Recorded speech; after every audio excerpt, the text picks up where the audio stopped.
Hello to everyone and welcome to my channel Conversa Classes.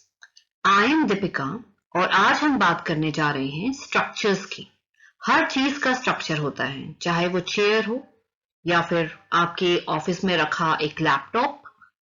हर चीज का आप आसपास कुछ भी देखेंगे, उन सब का कोई ना कोई स्ट्रक्चर होता है।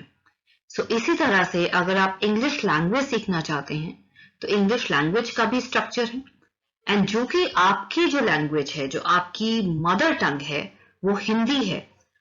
इस लेसन में हम कुछ कंपैरिजन सीखेंगे हिंदी और इंग्लिश के स्ट्रक्चर्स में, और कैसे इजीली आप किसी भी सेंटेंस को ट्रांसलेट कर पाए इंग्लिश में। दैट इज द पर्पस, यही पर्पस है आज के लेसन का। Here we go. Learn 3 basic tips to form English sentences easily, and also learn difference in Hindi and English structure. The first basic structure of sentence forming, जो पहला structure है sentence formation का, वो ये है। हिंदी का sentence मैं पढ़ रही हूं। इट इज सेइंग मैं क्रिकेट खेलता हूं, एंड अगर मुझे इसको इंग्लिश में ट्रांसलेट करना है, I will say I play cricket. This is the basic structure of Hindi and English language. As you can see कि हिंदी लैंग्वेज का स्ट्रक्चर क्या होता है? Subject plus object plus verb. Now, first of all, what is subject? Subject क्या होता है? Subject means कर्ता. कर्ता means doer, जो काम करता है. And object होता है जिसके ऊपर काम किया जाता है। जैसे I teach you. I क्या है? सब्जेक्ट है, एंड you क्या है? ऑब्जेक्ट है। Plus verb. Verb are my action words. जो एक्शन वर्ड्स होते हैं जैसे खेलना, कूदना, गाना, नाचना, these all are action words. इसे हिंदी में हम क्रिया भी कहते हैं। नाउ हिंदी का बेसिक स्ट्रक्चर क्या कहता है? हिंदी का बेसिक स्ट्रक्चर होता है subject plus object plus verb. In the above given sentence मैंने क्या लिखा है? मैं क्रिकेट खेलता हूं। मैं क्या है? मैं मेरा सब्जेक्ट है, क्रिकेट ऑब्जेक्ट है, एंड खेलता हूं is my verb.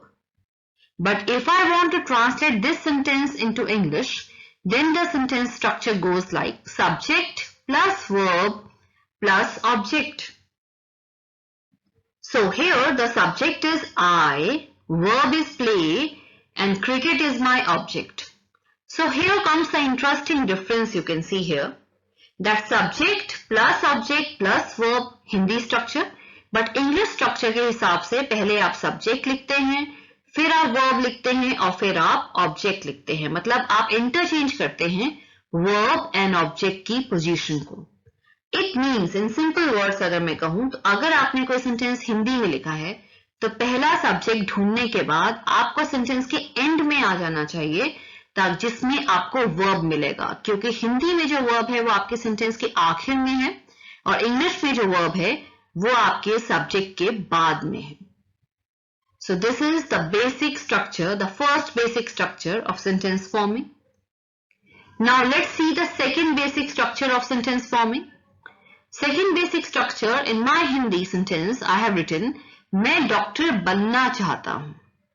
नाउ मैं डॉक्टर बनना चाहता हूं, यहां पे मैं आप देख रहे हैं हमारा सब्जेक्ट है, doctor is my object, and बनना चाहता हूं इस सेंटेंस में हमारे पास 2 वर्ब्स हैं। आप एक्सप्लेनेशन में जाके देखते हैं कि हिंदी का स्ट्रक्चर क्या लिखा है। Subject plus object plus verb 1 plus verb 2 plus verb first and plus verb 2।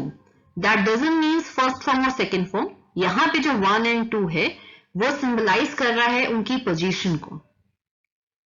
But if I have to change that sentence into English, लेकिन अगर मैंने इस सेंटेंस को इंग्लिश में चेंज करना है, I will be saying subject के बाद हमें वर्ब चाहिए, और वर्ब कौन सा चाहिए?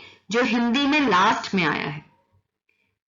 2 बीच में आएगा और उसके बाद वो वर्ब आएगा जो हिंदी में सेकेंड लास्ट पोजीशन पे आया है, दैट इज फर्स्ट वर्ब हमारा, plus object. You have to take care of this thing कि जब भी 2 वर्ब्स आ जाते हैं उन दोनों verbs के बीच में हम to लगाते हैं as per the rule of grammar.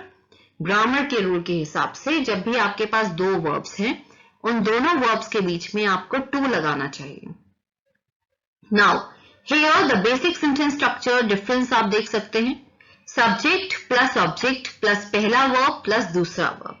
इसको अगर आपको इंग्लिश में चेंज करना है, that would be subject, then वो verb जो verb बाद में आया था, फिर बीच में to, और फिर वो verb जो पहले आया था plus object. So here comes a difference. So Hindi structure says subject plus object plus first verb plus second verb. And English का जब भी आपको structure में change करना है, आपको करना है subject plus second position वाला verb plus to plus पहली position वाला verb plus object. It is to be noted here कि जब भी दो verbs आते हैं, उन दोनों verbs के बीच में हम to लगाते हैं. Now, look at the third basic structure of sentence forming.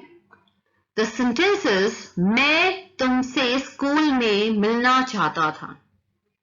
Now, मैं मेरा subject 1 है, तुमसे मेरा subject 2 है.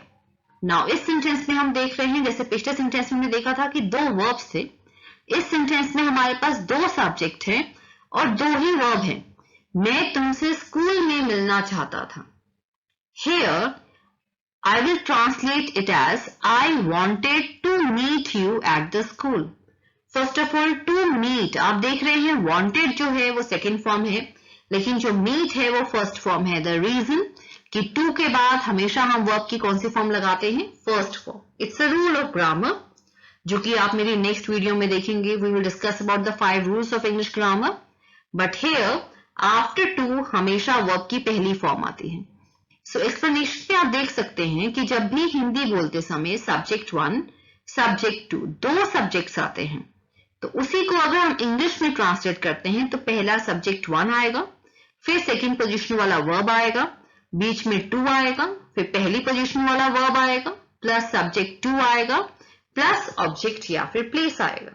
So if you are following the structure, तो आपको structure में मिलेगा अपना answer I wanted to meet you at the school. So follow the difference in both the structure, that is subject 1, subject 2 plus object plus verb first plus verb 2. और जो कि English में structure क्या है? subject 1 plus verb 2, 2 plus first verb plus second subject plus object or place. So if you found the video quite useful for you, so don't forget to like, subscribe and share our channel. Thank you.